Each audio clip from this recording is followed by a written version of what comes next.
قبر کے اندر اس لیے عذاب میں مسلط ہے کہ وہ پیشاب کے چھینٹے سے نہیں بچتا تھا۔ اور دوسرا کون تھا؟ چگل کھوری کرنے والا، ایک کی بات دوسرے کو جا کے بتانے والا، یعنی جھگڑا لگانے والا، آپس میں جھگڑا، رشتہ داروں میں جھگڑا، اس کو چڑھانا اس کو گھٹانا، اس کو چگلی کہتے ہیں۔ اور ایک انسان اس قبر کے اندر چگل کھور تھا۔ نبی فرماتے ہیں کہ دوسرا انسان اس کے اندر وہ اس لیے عذاب میں مسلط ہے کہ وہ ایک کی بات دوسروں کے پاس جا کے کرتا تھا، یعنی چگل کھوری کرتا تھا۔ یہ دونوں معمولی اور چھوٹی سی گناہ ہے، انسان چاہے تو بچ جائے چاہے تو نہ بچے۔ اگر بچ جائے گا عذاب قبر سے محفوظ ہو جائیں گے، اور نہ بچے گا تو پھر وہاں کیا حال ہوگا وہی جانے گا۔ تو میرے دوستو، پاکی ہونا اور عذاب قبر سے بچنا چاہتے ہیں تو ان کاموں کو کیجئے۔ اب میرے نبی صلی اللہ علیہ وسلم کیا کرتے ہیں؟ صحابہ سے ایک کھجور کی ہری بھری ٹہنی کو منگاتے ہیں، ٹہنی لے کے صحابی آتے ہیں۔ اب میرے نبی صلی اللہ علیہ وسلم اس کو بیچ سے چیر کے 2 ٹکڑے میں بدل دیے۔ ایک ٹکڑا اس قبر پہ گاڑتے ہیں، دوسرا ٹکڑا اس قبر پہ گاڑتے ہیں۔ صحابی نے اس عجیب و غریب منظر کو دیکھا ہے، عرض کرنے لگے یا رسول اللہ، یا حبیب اللہ، میرے ماں باپ آپ پہ قربان آقا، اے میرے آقا، یہ خلاف معمول آپ کیا کیے ہیں؟ اس سے کیا فائدہ حاصل ہوگا؟ نبی پاک صلی اللہ علیہ وسلم ارشاد فرماتے ہیں، اے صحابیوں سنو، میں نے اس کام کو اس لیے کیا ہے کہ یہ کھجور کی ٹہنی جو ہے ہری بھری، اس کے اندر جان ہے، اور جب تک اس کے قبر میں یہ شاخیں، یہ ٹہنی ہری بھری رہے گی، اس انسان کے قبر میں عذاب کو کم کر دیا جائے گا۔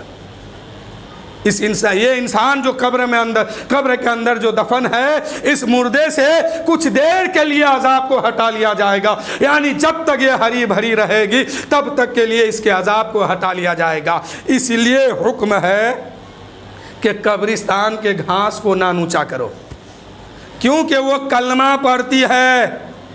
انسان ہے جو بے وفا ہے، وہ پیڑ پودے ہیں وہ بے وفا نہیں، ہمیشہ اللہ کی یاد میں مست رہتی ہے۔ اللہ کے نبی فرماتے ہیں کوئی پیڑ اس وقت تک نہیں کٹ کے گرتا ہے جب تک کہ وہ اللہ کی یاد سے غافل نہ ہو جائے۔ کوئی چڑیا اس وقت تک کسی پنجرے میں نہیں پھنستا ہے، کسی شکاری کے جال میں نہیں پھنستا ہے جب تک کہ وہ اللہ کو یاد کرتے رہتا ہے، اور جس دن اللہ کے ذکر سے وہ دور ہوتا ہے وہ انسان کے جال میں پھنس جاتا ہے۔ حضرت جنید بغدادی کا ایک واقعہ ہے، ان کی بارگاہ میں ایک شخص جو ہے، ایک چڑیا، اس کا نام ابھی میرے ذہن میں نہیں ہے، فیضان سنت میں یہ واقعہ موجود ہے، بس مختصر انداز میں فیضان سنت میں یہ بات موجود ہے کہ حضرت جنید بغدادی کی بارگاہ میں ایک شخص ایک چڑیا تحفے میں دیا، پنجرہ دیا۔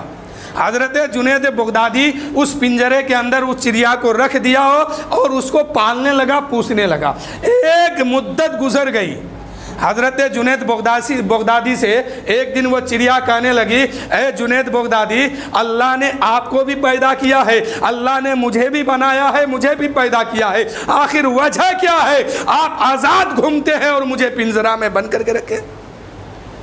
اللہ نے آپ کو بنایا، مجھے بھی بنایا، وجہ کیا ہے آپ آزاد گھومتے ہیں اور مجھے پنجرے میں بند کر کے رکھے ہیں؟ میرا بھی تو چاہنے والا ہے، میرا بھی تو ماننے والا ہے، میرا بھی تو خاندان ہے، میرے بھی تو بچے ہیں، میرے بھی تو ماں باپ ہے، تم سب سے ملتے ہو اور مجھے سب سے جدا کر کے رکھے ہو۔ اے جنید بغدادی، کبھی آپ اپنے ماں سے ملاقات کرتے ہیں، کبھی بھائیوں سے ملاقات کرتے ہیں، کبھی رشتہ داروں سے ملاقات کرتے ہیں، کبھی احباب، اب کبھی دوست سے، اور ہم کو سب سے جدا کر کے رکھے۔ اتنا سننا تھا، حضرت جنید بغدادی کو رحم آیا اور پنجرے کو کھولا اور چڑیا کو آزاد کر دیا اور کہا جا چڑیا، آج سے تو آزاد ہے۔ وہ چڑیا جاتے جاتے حضرت جنید بغدادی سے ایک جملہ کہہ کے گئی۔ وہ جملہ کہنا تھا کہ حضرت جنید بغدادی جو ہے زاروں قطار رونے لگے۔ وہ جملہ کیا تھا؟ وہ چڑیا کہنے لگے، اے جنید بغدادی، ایک بات میں آپ سے کہنا چاہتی ہوں وہ یہ کہ ایک دن اپنی زندگی میں اللہ کی یاد سے میں غافل تھا، اللہ کا ذکر کرنا چھوڑ دیا تھا، اس کی سزا مجھے یہ ملی ہے کہ مدتوں پنجرے کے اندر رہنا پڑا ہے۔ لیکن ہے جنید بغدادی، جو انسان اللہ کی یاد سے دور ہے، اللہ کی یاد سے دور ہو گئے ہیں، عبادت سے دور ہو گئے ہیں، اس انسان کا روز محشر کیا حال ہوگا۔ اتنا کہنا تھا، حضرت جنید بغدادی رونے لگے اور چلانے لگے کہ یار یہ کیا ہو گیا۔ حضرت جنید بغدادی سے وہ چڑیا کہنے لگی کہ ہم نے تو ایک اپنی زندگی میں صرف ایک لمحہ کے لیے اللہ کی یاد سے دور ہو گیا تھا، اللہ کی عبادت کرنا چھوڑ دیا تھا، اس کا سزا یہ ملا ہے کہ مدتوں مجھے پنجرے میں بند رہنا پڑا۔ لیکن ہے جنید بغدادی، اس انسان کے بارے میں کیا کہو گے جو 60 سال کی زندگی ملا ہے لیکن اللہ کی یاد سے غافل ہے، اللہ کے ذکر سے دور ہے، عبادت سے دور ہے، سجدے سے دور ہے، نماز روزہ سے دور ہے۔ اس انسان کا روز محشر کیا حال ہوگا۔ میرے نبی فرماتے ہیں کسی درخت میں، کسی پیڑ میں، کسی پودے میں کلہاڑی اس وقت تک نہیں چلتی ہے جب تک وہ اللہ کی یاد میں مست رہتی ہے، اور جس دن وہ اللہ کی یاد سے دور ہو جاتے ہیں پھر کلہاڑی بھی چلتی ہے، ٹہنی بھی کرتا ہے، جر بھی کرتے ہیں۔ تو میرے دوستو عبادت کیا کیجئے۔ دیکھیے وہ میرے نبی فرماتے ہیں کہ جو شے اللہ کی عبادت سے دور ہوتے ہیں اس کے لیے پھر تباہی ہے، رسوائی ہے، بربادی ہے۔ سمندر میں مچھلی ہے، کوئی بھی مچھلی ملا کے جال میں اس وقت تک نہیں پھنستی ہے جب تک وہ اللہ اور اللہ کے رسول کا ذکر کرتی ہے۔ آپ کیوں کیا سمجھتے ہیں بازار میں اتنی مچھلی آتی ہے یوں ہی؟ نہیں، اس کا بھی ایک قاعدہ اور قانون ہے، ایک طریقہ اس کے پاس بھی ہے۔ جب تک کوئی مچھلی اللہ کو یاد کرتے رہتی ہے، کسی بھی شکاری کے جال میں وہ نہیں پھنستی ہے اور اللہ کی یاد سے وہ دور ہو جاتی ہے، اللہ کو یاد کرنا چھوڑ دیتی ہے، پھر شکاری کے جال میں وہ پھنستی ہے اور لوگوں کے ہنڈی تک آ جاتی ہے۔ وہ تو قبرستان میں گھاس جو ہے وہ اللہ کی تسبیح بیان کرتی ہے، پاکی بیان کرتی ہے، اس لیے کاٹنے کا حکم نہیں ہے۔ اور نبی فرماتے ہیں اے صحابی میں نے اس کام کو اس لیے کیا ہے کہ یہ دو جو ٹہنی یعنی ایک ٹہنی کو پھاڑ کے آدھا اس پہ لگایا آدھا اس پہ لگایا، جب تک یہ ہری بھری رہے گی ان لوگ عذاب قبر سے محفوظ رہیں گے۔ تو صرف پیشاب کے چھینٹے سے وہ نہیں بچتا تھا، تو اس کا یہ حال ہوا۔ آج مسلمانوں کو چاہیے اپنا دل کو بھی پاک رکھے، اپنی زبان کو بھی پاک رکھے، اپنا بدن بھی پاک رکھے، اپنا کپڑا اور لباس بھی پاک رکھے، تاکہ ہم اس دنیا سے جائیں تو فرشتے کہے کہ مولا فلاں عاشق آ رہا ہے، اس کے ساتھ کیا کیا جائے۔ یقیناً رب فرمائے گا اے فرشتوں آنے دو، قبر کی دنیا میں یہ آئے گا، اس کے لیے جنت کی کھڑکی کھول دو۔ مسلمان ہے بچنے کی کوشش کیجئے، نہیں بچیے گا کسی کا کوئی نقصان نہیں ہوگا، پھر جہنم میں جائیے گا، قبر میں جائیے گا، فرشتے وہاں پیٹیں گے، ڈنٹا پتھر سب کھانا ہوگا، بچھو آئے گا ڈنک مارے گا۔ حدیث پاک میں ہے کہ ایک بچھو قبر کے اندر ایک بار ڈسے گا تو انسان 70 فٹ زمین کے نیچے دھس جائے گا، پھر اس کو اٹھا کے باہر نکالا جائے گا، اس کا جھوٹا پکڑ کے فرشتے باہر نکالیں گے، پھر اس کو بچھو ڈسے گا، یعنی ایک دن میں اس کو 70 یا 72 بار بچھو ڈسے گا۔ اور بچھو کیا ہے آج جو دنیا میں دیکھتے ہیں یا ہم سب کے گھروں میں نکلتا ہے یا جنگلوں میں دیکھتے ہیں، یہ بچھو وہاں نہیں ہوگا۔ اس کا ڈنک جس کو کاٹا جاتا ہے وہ کاٹتا ہے، وہ اتنا بڑا ہوگا جیسے اونٹ کا گردن ہے، اونٹ کی گردن کے برابر اس کا سور ہوگا، یعنی جس سے وہ ڈنک مارے گا اتنا ہی بڑا اس کا سور ہوگا۔ اب سمجھئے کہ جس کا گردن اونٹ کی گردن کے برابر جس کا منہ ہے، اس کا جسم کتنا بڑا ہوگا۔